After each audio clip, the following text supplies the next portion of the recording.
Hi, gang. The SCOTUS ruling on the IEEPA tariff issue. The good, and there is some, the bad, and the Chief Justice Rob Turd's flippy floppy ugly of it all outlined. Now, the left thinks they got a big win. Of course, not the case. Just going to pivot to impose the tariffs under other statutes. But item one, Chief Justice Rob Turds, as I call him, flippy floppy, inconsistency. You will recall during the Obamacare arguments, the law didn't say it was imposing a tax. The left argued it wasn't a tax, but Chief Justice Rob Turds insisted that the fees associated with it are always known as a form of a tax, and we'll return to this again later. Therefore, it was a tax and therefore upheld Obamacare. So that flash forward, jump forward, whatever. Today, Flippy Floppy Roberts said that a tariff isn't a tax, that because the statute doesn't explicitly use the word tariff, even though the left has been arguing forever, and they are correct on the point, tariffs are taxes, which is the legislative and executive branch authorities, and the legislative through the IEEPA delegated the authority to the president. More on this also. The good, the bad, the ugly, the confusing nature of this. So, Roberts now all of a sudden is arguing a tariff isn't a tax, therefore doesn't apply. Uh, hello? Secondly, licenses always have a fee, always known as a tax. Licensing is a tax, but yet Rob turns all of a sudden again, it's not, even though it does say the president can license, he can't tax under licensing, as licensing as a tax has always been upheld previously by the Supreme Court as a tax, as taxation and legislative and executive branch once delegated, as the IEEPA did, to the president, none of the business of the courts, the judicial branch. So, since the left depends on what the definition of is, cards love playing with language. Okay, President Trump, we're not licensing. We hereby now declare trade passports.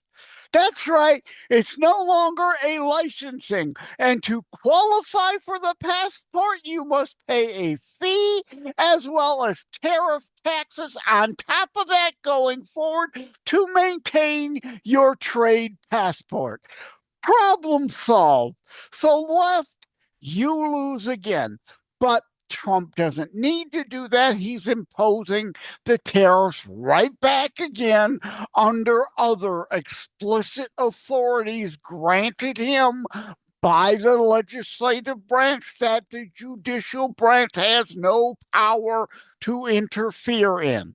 Now, you may have seen me say on social media what I said about Roberts and his flip flopping between Obamacare then and this now.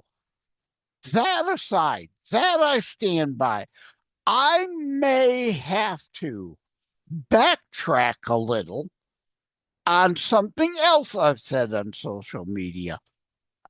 Justice Thomas, in his dissent, indeed argued constitutional separation of powers and this ruling as a potential judicial overreach. No bearing, has no authority to meddle in the legislative and executive branches. While a whole lot of people have been arguing that they kind of expected this might be the ruling. And it isn't the end of the world. In fact, you leftards, you lose big if over the next weeks, months, and years, this ruling is used like Norton v. Shelby. Originally, I brought that up on social media in concurrence with Justice Thomas's dissent. But if we're talking, indeed, as argued, tariff is not explicitly stated. Therefore, under Norton v. Shelby, isn't allowed because it isn't explicitly stated. So instead of not upholding Norton, in a way, it could be looked at as they applied Norton v. Shelby, and it was an overreach by the executive branch of something not explicitly delegated with the one word tariff that everybody knows is a tax.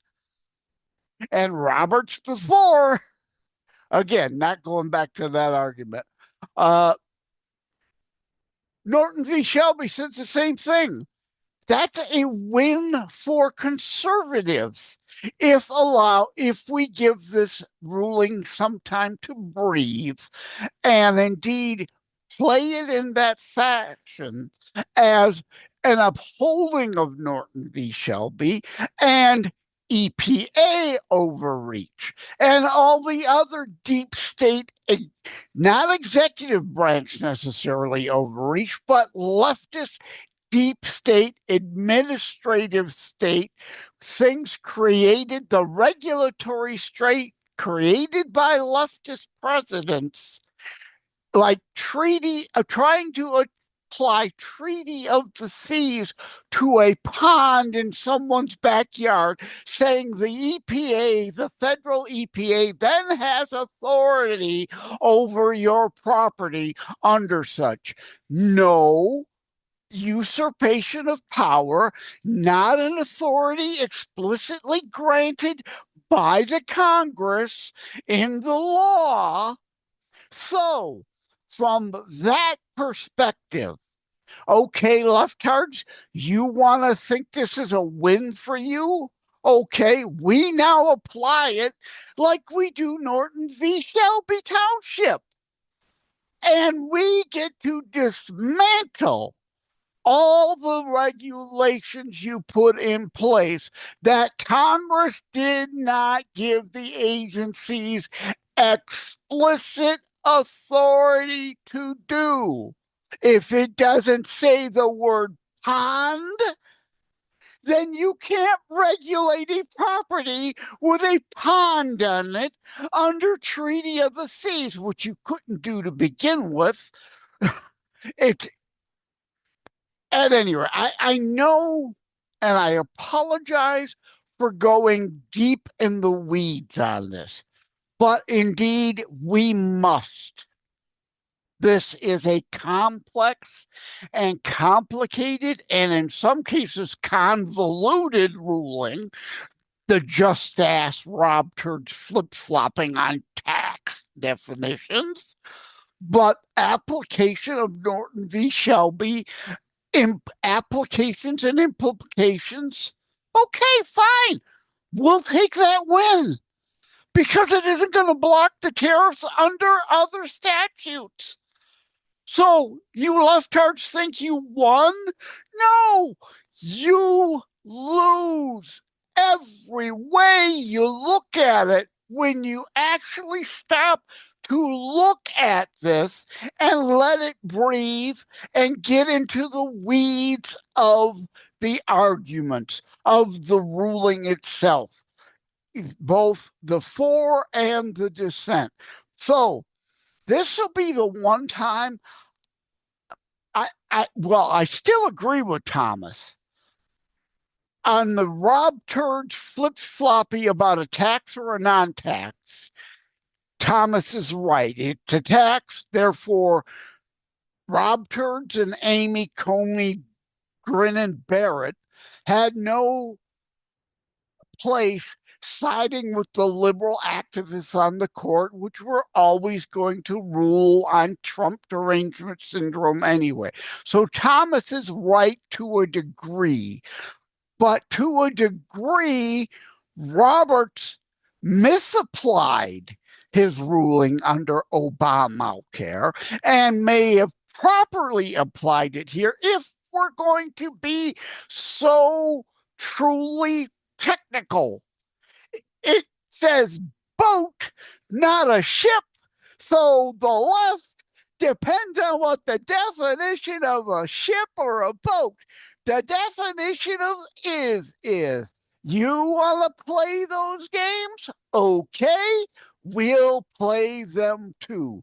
It doesn't say tariff, therefore he can't do it as a tax. Guess what? You can't regulate ponds because it doesn't say ponds anywhere in the EPA authorization from Congress for the EPA to be able to regulate. That is, of course, just one of a bazillion examples of government overreach, deep state regulatory usurpation of powers and authorities. So, guess what? The floodgates have just opened to Norton v. Shelby, and we need to drive an aircraft carrier through that opening. So again, I apologize. I know you might have to listen to this a few times to get the nuance of the arguments I'm making here, because it is a bit convoluted. It is, dealing with Robert's flippy floppy ugliness of it, but it can be looked at two different ways. The left will, of course, spin it as a win for them. In reality, it's not if we're applying Norton. All right. Thank you all. Take care. God bless. Of course, please like, share, subscribe.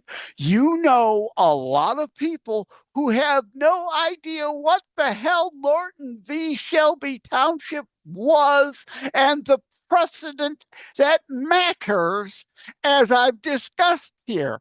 You need to share this episode with them, as well as the Constitutionalist podcast episode on solely Norton v. Shelby Township discussion.